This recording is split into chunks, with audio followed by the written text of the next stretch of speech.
You should try and gather memories for your self. ఇప్పుడు when you're old, say 70 or 75 and మీరు కదలలేని పరిస్థితిలోనో ఏదో ఒక చోట ఉండాల్సిన పరిస్థితిలో, when you look back you should at least have few memories. ఆ మెమరీస్ని బిల్డ్ చేసుకుంటే that that that so much of happiness you derive. నేను ఆ టైంలో అక్కడికి ఎట్లా వెళ్ళాం, ఇక్కడికి ఇట్లా చేసాం, ఇది ఇలా చేసాం, we had so much fun then. When you look at those pictures, అవేంటంటే it gives so much of energy ఆ ఏజ్లో. సో అందుకని అందరూ కూడా మెమరీస్ పోగేసుకోవాలి. When you have energy, go around, gather some good memories so that you can enjoy them when you're old. Chandan garu, మీది arranged marriage అని అన్నారు కాబట్టి చెప్తాను. ఫస్ట్ టైము ఈ సంబంధం ఓకే అయింది అని అనుకున్నప్పుడు ఆయన ఫోటో చూపించారా మీకు? యా, లైవ్ గానే కలిసాం యాక్చువల్ గా. కలిసారా? ఏమడిగారండి మిమ్మల్ని? యాక్చువల్లీ క్వశ్చన్లు వేసుకునే అంత ఇది రాలేదు కానీ, బట్ మీరు ఎక్కడ చెప్పేస్తారని ఆయనే కలవ చేసుకొని చెప్పారు చూడండి. లేదు నేను సైలెంట్ ఉంటాను, అడగండి. ఇప్పుడు చెప్పండి మీరు. యాక్చువల్ గా వాళ్ళ మదర్ గారు ఓకే కొంచెం తెల్లగా ఉంది, ఓకే హైట్ గా మా ఉంది, అబ్బాయికి okay, design బాగుందని అని చూసుకున్నారు. చూసారు. వాళ్ళ ఫాదర్ గారు ఏంటంటే like I'm MSc biotechnology, okay science field background. So farmer, I mean మా ఫాదర్ కూడా ఫార్మింగ్ అంటే కూడా ఇష్టం అనమాట. సో అదే అని చెప్పి వాళ్ళ ఫాదర్ గారికి కూడా అలా నచ్చింది అనమాట, ఇంకా వాళ్ళ నాన్నగారికి కూడా. రైట్. అంతేగాని పెద్దగా ఏమి మీకు పెళ్లికి ముందు పెద్ద పరిచయం ఏం లేదైతే? లేదండి. నిజం చెప్పండి. అరే నేను అసలు నో ఫ్రిల్స్, నేను ఉన్నదన్నట్టు మాట్లాడతా. సో మాకేమి పెళ్ళికి ముందు లవ్ స్టోరీలు ఏం లేవు. రైట్. సో జరిగింది, పెద్దలు అందరు కూర్చుని మాట్లాడుకున్నారు, అందరూ వచ్చి చూసుకున్నారు, ఫిక్స్ అయింది. పెళ్ళైన తర్వాత ఇంకా ఒకరినొకరు అర్థం చేసుకోవటం, టేస్ట్ కలవటం. So we started enjoying life. కానీ 10 ఏళ్ళైనా ఈ రోజుకి మీ ఇద్దరి మధ్యలో ఆ సెన్సిటివిటీ ఇప్పుడే రీసెంట్ గా పెళ్ళయిందా అన్నట్టుగా ఉన్నారు మీరు. నిజం చెప్పాలి అని ఇంకా ఇప్పుడే బాండింగ్ కొంచెం ఎక్కువ పెరుగుతుంది మాకు జనరల్ గా. ఈ ఇన్సిడెంట్స్ అవ్వడం కానీ లేకపోతే ఆయనతో నేను ఉండడం కానీ ఇంకా ఇప్పుడే నాకు బాండింగ్ అనేది ఎక్కువ అవుతుంది. ఇంకా ఎంత లవ్ మ్యారేజ్ అయినా అరేంజ్డ్ మ్యారేజ్ అయినా నోవే డేస్లో 10 ఏళ్ల పాటు కలిసి ఉండడం అంటే చాలా గొప్ప విషయంలో చూసుకోవాల్సిన సిచ్యువేషన్లో ఉన్నాం మనం. కానీ ఒక బంధం నిలబడాలి అని అంటే ఎవరు నేనే కాంప్రమైజ్ అవ్వాలా, వాళ్ళే కాంప్రమైజ్ అవ్వాలా, నేను ఎందుకు అవ్వాలి, వాళ్ళు ఎందుకు అవ్వరు, ఇలాంటి ఒక డిస్కషన్ వస్తూ ఉంటుంది. సో ఎనీ కపుల్ ఒక కలిసి ఉండాలి, ప్రశాంతంగా హాయిగా వాళ్ళ జీవితాన్ని జీవించాలంటే మీరు చెప్పే ఒక సూత్రం అంటే ఏం చెప్తారు? మీకు చాలా టఫ్ క్వశ్చన్లు అడిగారు. మీరు కూడా చెప్పాలి మరి, మేల్ పాయింట్ ఆఫ్ వ్యూలో మీరు కూడా చెప్పాలి, ఎందుకంటే చాలా కాంప్రమైజ్ అవ్వాల్సి ఉంటుంది మీ ఫీమేల్ పాయింట్ ఆఫ్ వ్యూలో కానీ మేల్ పాయింట్ ఆఫ్ వ్యూలో. సార్ ముందు నేను మాట్లాడి ఒక లీడ్ ఇస్తా, ఇవ్వండి. మీకు ఎంత సపోర్టో చూడండి, ఎంత సపోర్టో చూడండి. ఇవి చెప్పండి. ఇప్పుడు ఒకటండి, బేసిక్గా ఎవరైనా అర్థం చేసుకోవాల్సింది ఏంటంటే no one is perfect.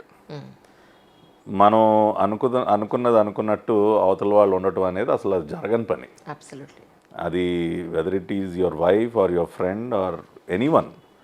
So అది బేసిక్గా మన మైండ్లో అది క్లారిటీ ఉంటే అప్పుడు మీరు ఎవరినైనా యాక్సెప్ట్ చేస్తారు. ఇప్పుడు చాలామంది ఏంటంటే ఏదో 100కు 100 వాళ్ళు అనుకున్నట్టే ఉండాలి, దానిలో 1-2 లేకపోయినా అదేదో పెద్ద లోపం అయినట్టు దాన్ని భూతద్దంలో పెట్టి చూసి మ్యాగ్నిఫై చేసేసుకుని గొడవలు పడిపోయి ఇట్లాంటివన్నీ జరుగుతూ ఉంటాయి. సో నాకు ఆ క్లారిటీ ఉంది. అందుకనే ఇప్పుడు మేము కొత్తగా పెళ్ళి అయ్యి తను వచ్చినప్పుడు తనకు వన్ టైం పెద్దగా రాదు. దాన్ని నేనేదో పెద్ద డెఫిషియన్సీగా తీసుకుని అట్లా చేస్తే అది నడవదు. మా నాన్నగారు నేర్పించారు వంట చాలా వరకు కిచెన్లో. సో మామ కోడలు ఇద్దరు కలిసి ఎక్స్పెరిమెంట్లు చేసి సో ఇప్పుడు బ్రహ్మాండంగా వంట నేర్చుకుంది. అట్లాగే తను పెళ్ళైన కొత్తలో కొంచెం షార్ట్ టెంపరు, కొద్దిగా వెంటనే కోపం రావటం ఇట్లాంటివన్నీ ఉండే. బికాస్ షీ వాజ్ యంగ్, కొంచెం కోపం ఊరికనే కోపం వచ్చేసేది, చిరాకులు ఉండేవి. పెళ్ళైనమ్మంటే వీ హ్యాడ్ బేబీ. సో అంత స్ట్రెస్సే కదా. ఇప్పుడు ఇమ్మీడియట్గా కాలేజ్ నుంచి బయటికి రాగానే పెళ్ళి అయిన సంవత్సరం లోపే బేబీ, మళ్ళీ పిల్లల్ని పెంచడం, టూ మచ్ ఆఫ్ స్ట్రెస్ అది. సో కోపాలు ఇవన్నీ ఎక్కువ ఉండేవి. బట్ నేను అప్పుడు పేషెంట్గా ఉండేవాడిని. సో నాన్నగారు కూడా చాలా పేషెంట్గా ఉండేవాళ్ళు. సో నాన్నగారు చాలా తన్ని బాగా మోల్డ్ చేసింది అయితే నాన్నగారే. చాలా ఓపిక్గా అన్నీ చెప్పటం, అన్నీ చేయటం. సో అట్లా తను ఇవాళ నౌ షీఈ్ లైక్ అన్ని రకాలుగా తను షీఈ్ హ్యాండ్లింగ్ మై హౌస్. నాన్నగారు లేకపోయినా ఇవాళ అసలు నాన్నగారు లేకపోతే ఏంటి అన్న పరిస్థితుల్లో తను మొత్తం ఇల్లంతా తనే మేనేజ్ చేస్తూ ఉంది. She's doing it very efficiently. So అట్లా నేను ఆ టైంలో నేను కూడా అగ్రెసివ్ అయిపోయి ఏంటిది తన నుంచి నేను నేర్చుకున్నాను యాక్చువల్గా. Right right. అంటే నేను అలా షార్ట్ టెంపర్గా ఉన్నప్పుడు కూడా తను ఎంత సైలెంట్గా ఉండేవాళ్ళు. నేను నెవర్ ఎప్పుడు అలాంటి పర్సన్ని మటుకు ఇప్పుడు వరకు చూడలేదు.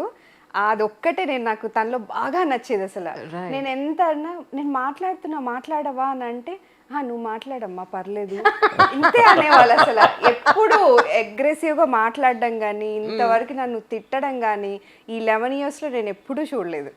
ఇప్పుడంటే ఒకళ్ళు కోపంగా ఉన్నప్పుడు రెండో వాళ్ళు మౌనంగా ఉంటే సగం ప్రాబ్లం సాల్వ్ అయిపోతుంది.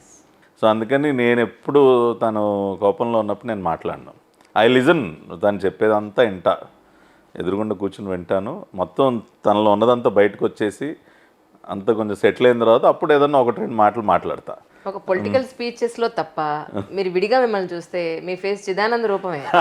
చక్కగా మంచి స్మైల్ ఉంటుంది సార్ ఫేస్ మీద. No doubt. నన్ను మీరు అన్నట్టు నా డిబేట్స్ కానీ నా స్పీచెస్ కానీ అవన్నీ చూసి నన్ను అలా ఊహించుకుంటే మాత్రం చాలా తప్పది. చాలామంది నన్ను విడిగా కలిసినప్పుడు మీరు అసలు అంత కోపంగా అలా అగ్రెసివ్గా ఎలా ఉంటారండి మీరు అని అడుగుతారు. ఐఎమ్ వెరీ చాలా మంది అడిగారు ఇంట్లో అలా ఉంటారా ఏంటి అని. అసలు క్వైట్ ఆపోజిట్ అసలు. అంటే నేను I know where to switch off. అది కూడా చాలా అవసరం అండి. That also I want to say, మీరు ఎప్పుడు స్విచ్ ఆఫ్ చేసుకోవాలి ఎప్పుడు స్విచ్ ఆన్ చేసుకోవాలో తెలియాలి. ఇప్పుడు నేను ఒక హీటెడ్ డిబేట్లో నుంచి నేను బయటకు వచ్చిన తర్వాత ఇంటికి వస్తే నేను ఆ మూడ్ క్యారీ చేయను అసలు. ఐ స్విచ్ ఇట్ ఆఫ్, అయిపోయింది. ఇంకా నేను ఎంఫాటిక్గా స్ట్రాంగ్గా చెప్పాలనుకుని చెప్పేశాను, అంతటితో నేను దాన్ని క్యారీ చేయను. అది భలే కష్టం సార్. అది కష్టం, స్విచ్ ఆఫ్ చేసుకోవడం మైండ్ని కష్టం. కానీ అది అలవాటు చేసుకుంటే you will be the happiest. True. అది క్యారీ చేయకూడదు. ప్లస్ నేను నిన్న జరిగిపోయిన దాని గురించి వాళ్ళు ఆలోచించను. ఇంకా వాట్ ఎవర్ హ్యాపెండ్ అంతే. If there is anything for you to learn from it, you take something out of it and you try to change yourself. ఆ బ్యాగేజ్ నేను ఎక్కువ పెట్టుకోను. సో జరిగిపోయిన దాని గురించి పెద్దగా బాధపడను. నేను ఓన్లీ సెంటిమెంటల్గా ఫీల్ అయ్యేది హ్యూమన్ రిలేషన్స్లో. నేను డబ్బు గురించి లెక్క చేయను. ఇంకొక వేరే ఏ విషయం గురించి నాకు ఎంత నష్టం జరిగినా, నాకు ఇంక ఫిజికల్గా కానీ ఇంక ఏ రకంగా ఎంత నేను ఇబ్బంది పడినా దేని గురించి బాధపడినా కానీ నేను ఐఎమ్ సెంటిమెంటల్ విత్ పీపుల్. ఇప్పుడు నేను బాగా ఇష్టపడిన వ్యక్తులు, ఇప్పుడు నాన్నగారు సడన్గా వెళ్ళిపోయేసరికి 4 years అయింది. నేను ఇప్పటికీ దానిలో నుంచి బయటికి ఇంకా రాలేనేమో కూడా. ప్రతిరోజు ఆయన తలుచుకుని వారంలో 2-3 రోజులన్నా నేను కళ్ళం నీళ్ళు పెట్టుకుంటా. సో అటువంటి విషయాల్లో నేను చాలా సెన్సిటివ్. నేను ఒక వ్యక్తిని బాగా నమ్మి వాళ్ళతో బాగా సాన్నిహిత్యం పెంచుకున్న తర్వాత అటువంటి వ్యక్తులు ఎవరైనా దూరం అయితే అది నాకు బాధ కలిగిస్తుంది. సో మిగతా విషయాలు అన్నిట్లో కూడా ఐఎమ్ వెరీ స్ట్రాంగ్.